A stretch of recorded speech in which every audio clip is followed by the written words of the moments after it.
Hello hello hello, की हाल चाल। कब मजा में। मजा नहीं है तो मजा दिला देंगे। आ जाइए, इधर तो आइए जनाब। जी हाँ श्रीमान, मेरठ की मशहूर। आप लोगों ने खाई तो होगी जरूर। जी हाँ, आइए तब।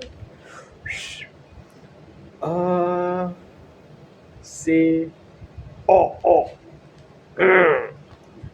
34 वर्ड्स मीनिंग पढ़ लिए थे। अब आगे पढ़ना है। जी हाँ, जी हाँ, आपका पहला सवाल। पूरे एक भी नहीं, एक भी रुपए का नहीं। चलो। NCERT zone is a very important in your life.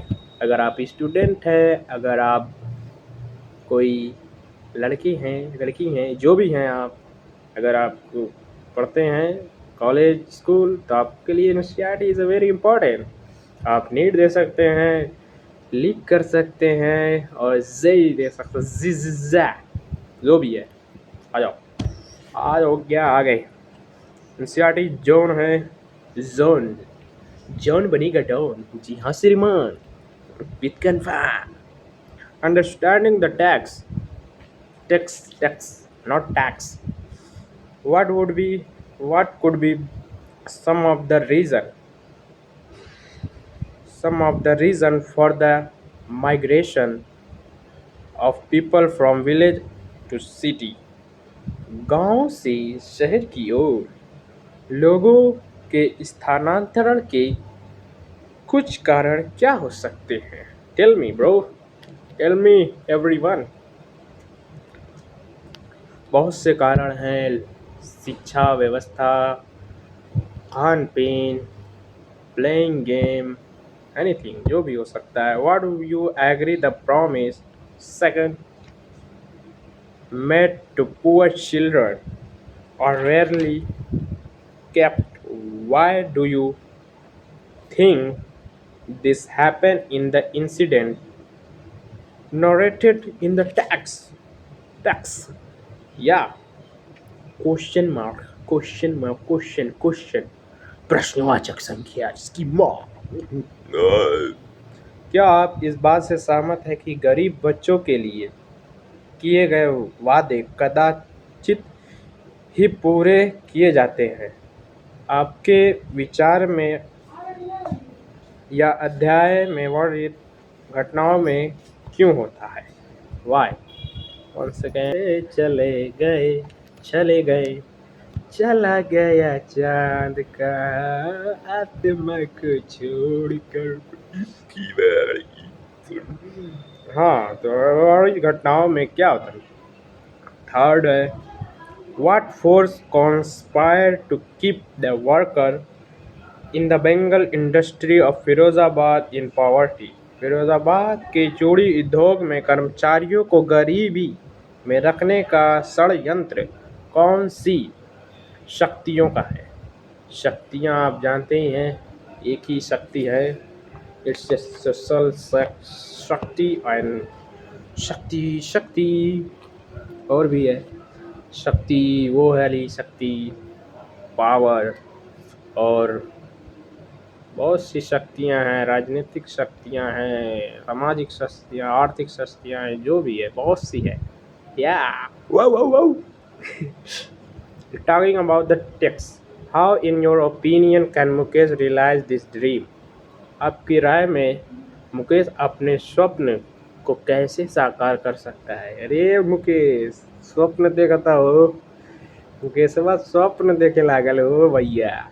बताव, एक स्वप्न हम जानत हई का होई।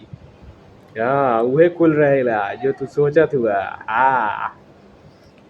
मुकेशवा हमेशा फाल्ट मारेला राती के, बतावेला हमसे। सेकंड पढ़। Mention the hazard of working in the glass Bengal industry. कांच के चूड़ी उद्योग में कार्य करने के जोखिमों का उल्लेख कीजिए। या वो क्यों करे भाई, हम नहीं करेंगे, हम बस पढ़ेंगे, हमारी मर्जी। थर्ड क्वेश्चन है, why should child labour be eliminated and how? बाल श्रम को क्यों और कैसे समाप्त किया जाना चाहिए? आप अपना राय दे सकते हैं दोस्तों। अगर किसी के पास कोई विचार हो तो वो भी वरुण धवन की स्टाइल में इस तरह वरुण धवन स्माइल और ओपी या थिंकिंग अबाउट लैंग्वेज या आप अपने मदर टंग लैंग्वेज पे सोचिए, विचार कीजिए या रील्स देखिए भाई भैया, या रील्स देखो। Art of this text speak of factual event and situation of Misri. It transformed their situation with an almost poetry prose into a literary experience. How does it do so? Here are some literary device. Device से याद आया दोस्तों, मेरे जहन में एक ही device चलता रहता है, iPhones 50 pro max, 60 pro max, 70 pro max, only iPhone brand and Samsung भी ब्रांड है दोस्तों। मज़ा आ जाता है क्या। आपको एक बात बतानी थी, इसी बीच बता देते हैं, पढ़ते तो रहते ही हैं। एक बार की बात है, एक बार हम कहीं जा रहे थे कॉलेज के, वहाँ हमें कुछ लड़के मिले तो बोलने लगे, क्या भैया क्या हाल चाल है, व्हाट्सअप। मैंने कहा हु आर यू ब्रदर, कौन है आप, कहाँ से आए हैं, कहाँ को जाएंगे। उन्होंने बोला, कह रहे जानत नहीं के का, आज भोजपुरी इंसेंट ज़्यादा निकल रहा है। खैर वो सब थे, कुछ लड़के थे पीजी के थे, मतलब पीजी वैसे पीजी कॉलेज पीजी के थे, गंजेड़ी उजेड़ी नशेड़ी, तो उन लोग से क्या ही मतलब, लेकिन है कुछ कुछ लोगों से मतलब है। यस, चलो पढ़ते हैं। हालांकि यह अध्याय तथ्यपरक घटनाओं एवं दुख की परिस्थितियों के बारे में बात करता है, लेकिन यह इन स्थितियों को लगभग काव्यात्मक काव्यात्मक गद्य के साथ साहित्यिक अनुभव में परिवर्तित कर देता है। यह ऐसा कैसे करता है? How does it do so? यहाँ कुछ साहित्यिक युक्तियाँ दी गई हैं, आप पढ़ सकते हैं, आपकी मर्जी है। हम पढ़ेंगे, एक एक पॉइंट नहीं छोड़ेंगे, एक एक पॉइंट बुक खा जाएंगे पूरी बुक को एकदम। Yes, hyperbola is a way of speaking or writing that makes something sound better or more exciting than it really is. For example, garbage to them is gold. Second, a metaphor, as you may know, compare two things or ideas that are not very similar. A metaphor describes a thing of think in terms of a single quality or feature of some other thing. We can say that metaphor transfer a quality of one thing to another. For example, the road was a ribbon of light. क्या हुआ, समझ में नहीं आया, फिर से पढ़ते। Smile is a word or phrase that compare one thing with another using the word like or as. For example, as white as snow. Carefully read the following phrase and sentence taken from the text. Can you identify the literary device in each example? इसके बाद आए मुँह दुख गया भाई, इतना कौन पढ़ता है।